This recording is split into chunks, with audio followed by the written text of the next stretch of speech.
Chille's back. What next?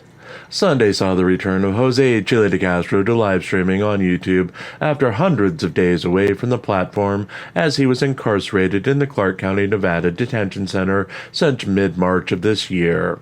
The overturning of DeCastro's conviction of interfering in a traffic stop and obstruction of an officer on appeal was indeed impressive, while a federal judge found probable cause for the arrest and the arrest was upheld at his initial trial.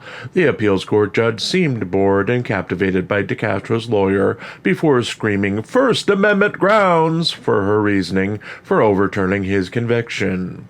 She hasn't released a written report on the case yet, so we'll forever wonder what her motivation was for overturning the verdict, and more importantly, so will DeCastro, as he has nothing tangible to use in his current federal civil rights lawsuit against the Las Vegas Metro Police Department or his upcoming lawsuits against Justice of the Peace Ann Zimmerman, Officer Brandon Bork of the Las Vegas Metro Police Department, Deputy District Attorney Agnes Bothello, the state of Nevada, Clark County, Nevada, random guards in the Clark County Detention Center who he doesn't like, Judge Michelle Levitt, and the Las Vegas Metro Police Department again, this time for everything not covered in the first lawsuit.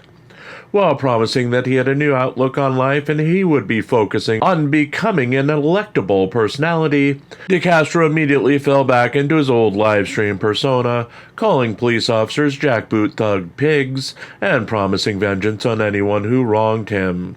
All that was missing was his constant product pitches for his trifold and his 5A cop cards, which did him little good in his most recent arrest. His latest idea, running Facebook ads and markets to target Justice of the Peace Ann Zimmerman, was also a retread of an old idea DeCastro had mentioned in the past, along with a pledge that he would sue Zimmerman, the prosecutor in the case, and the arresting officer until he dies. That pledge he previously used against Kate Peter seemed to indicate that he was out of new ideas. After his initial tears and thanking his fans, the broadcast went into an overlong look at the layout of the jail's facilities and DeCastro's complaints about daily life and lockup.